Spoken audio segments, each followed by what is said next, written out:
बहुत पुरानी बात है। एक सेठ के 7 लड़के थे। सातों की शादी हो चुकी थी। सबसे छोटे लड़के की पत्नी सुशील और बुद्धिमान थी, लेकिन उसका कोई भाई नहीं था। एक दिन घर की बड़ी बहू सभी बहुओं के साथ मिट्टी लेने के लिए तालाब की ओर गई। एक तालाब के किनारे पे खुरपी से मिट्टी खोदने लगी। तभी वहां एक सांप निकला। बड़ी बहू सांप को खुरपी से मारने के लिए दौड़ी।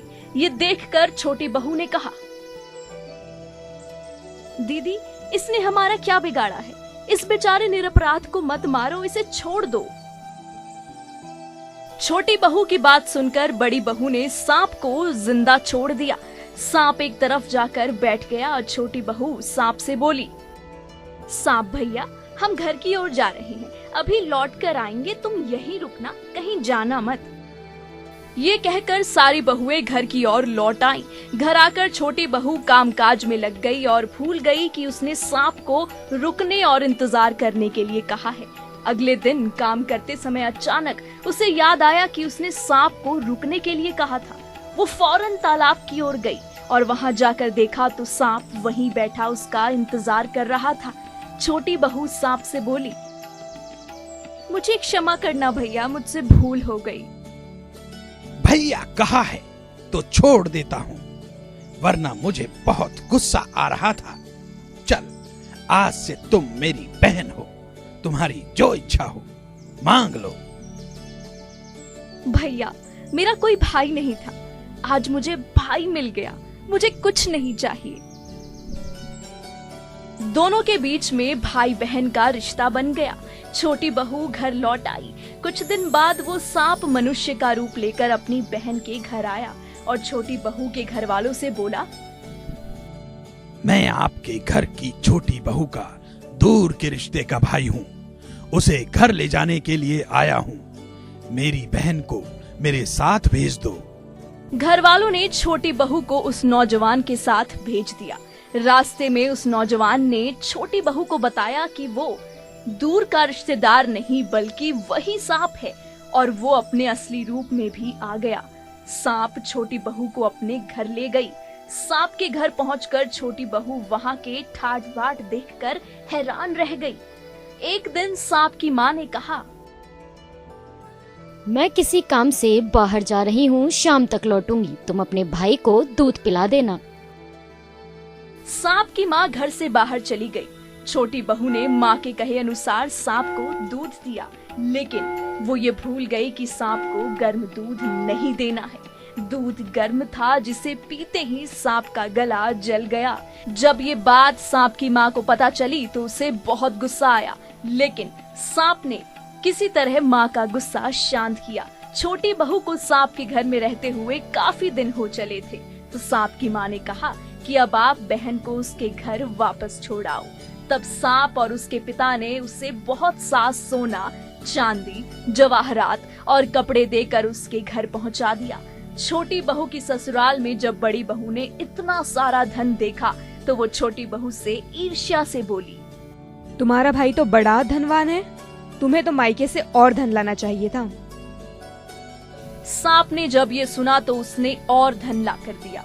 सांप ने छोटी बहू को हीरे और मणियों का एक अद्भुत हार भी दिया था। हार बड़ा ही खूबसूरत था, जो देखता वही हार का मुरीद हो जाता। धीरे धीरे हार की चर्चा पूरे शहर में होने लगी। हार की खूबसूरती की खबर उस प्रदेश की रानी ने भी सुनी और वो राजा से बोली, सुना है सेठ की बहू के पास बड़ा सुंदर हार है, मैं इस प्रदेश की महारानी हूँ, वो हार तो मेरे पास ही होना चाहिए। राजा ने मंत्री को हुक्म दिया कि वो सेठ के घर से हार लेकर आए। मंत्री राजा का हुक्म लेकर सीधा सेठ के घर पहुंचा। सेठ को राजा का हुक्म सुनाया। राजा का हुक्म है कि जो हार तुम्हारे घर की छोटी बहू के पास है उसे महारानी जी पहनेंगी, वो हार उससे लाकर मुझे दे दो। सेठ जी ने डर के कारण छोटी बहू से हार मंगाकर मंत्री को दे दिया। छोटी बहू को ये बात बहुत बुरी लगी। उसने अपने भाई सांप को याद किया और सांप जैसे ही अपनी बहन के घर पहुंचा तो बहन बोली,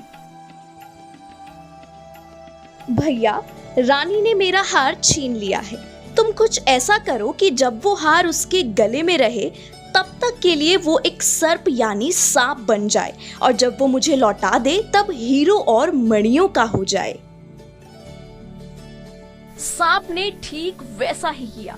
जैसे ही रानी ने हार पहना वो सांप बन गया। ये देखकर रानी चीख पड़ी और रोने लगी।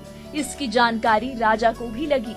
राजा ने फौरन सेठ के पास खबर भेजी कि छोटी बहू को लेकर तुरंत राजमहल आ जाओ।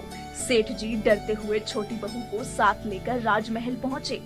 राजा ने छोटी बहू से पूछा, तुमने हार को लेकर कोई बड़ा जादू किया है, मैं तुम्हें दंड दूंगा। राजन, क्षमा करें, लेकिन ये हार ही ऐसा है कि मेरे गले में हीरो और मणियों का रहता है और दूसरे के गले में सांप बन जाता है। ये सुनकर राजा सांप बने हार को रानी के गले से उतरवाया और छोटी बहू को थमा दिया। छोटी बहू ने जैसे ही उसे पहना तो हार हीरे मणियों का हो गया। ये देखकर राजा को छोटी बहू की बात का विश्वास हो गया और उसने खुश होकर छोटी बहू को बहुत सी मुद्राएं और पुरस्कार भी दिया। छोटी बहू अपने हार और धन समेत राजमहल से घर लौट आई।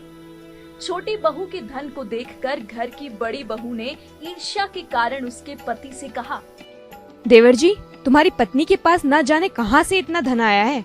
क्या तुम जानते हो ये कहां से आया? ये सुनकर छोटी बहू के पति के दिमाग में भी कई सवाल कौंधने लगे। आखिरकार उसने अपनी पत्नी को बुलाकर पूछा, ठीक ठीक बताओ मुझे, ये धन तुम्हें कौन देता है? ये तुम्हारे पास कहां से आया? छोटी बहू अपने सांप भाई को याद करने लगी। सांप उसी समय प्रकट हुआ और बोला, जो मेरी बहन के आचरण पर संदेह करेगा मैं उसे डस लूंगा। ये सुनकर छोटी बहू का पति बहुत प्रसन्न हुआ और उसे समझ आ गया कि उसकी पत्नी और सांप के बीच का भाई बहन का रिश्ता बहुत मजबूत है। उसने सर्प देवता का बड़ा सत्कार किया। उसी दिन से नाग पंचमी का त्योहार मनाया जाता है और स्त्रियां सांप को भाई मानकर उसकी पूजा करती हैं।